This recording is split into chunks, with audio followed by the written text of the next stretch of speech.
Welcome to Divine Timing Meditations.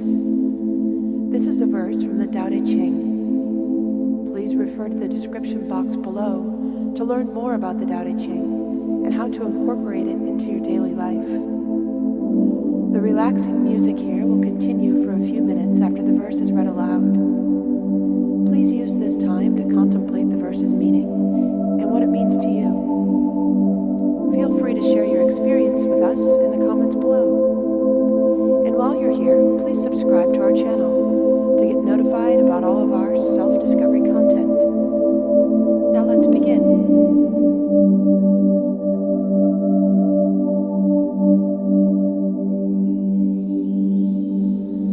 Verse 26 of 81, Tao Te Ching. The heavy is foundation for the light, so quietness is master of the deed. The wise man, though he travel all the day, will not be separated from his goods. So even if the scene is glorious to view, he keeps his place at peace above it all. For how can one who rules 10,000 chariots give up to lighter moods, as all the world may do? If he is trivial, his ministers are lost. If he is strenuous, then there is no master then.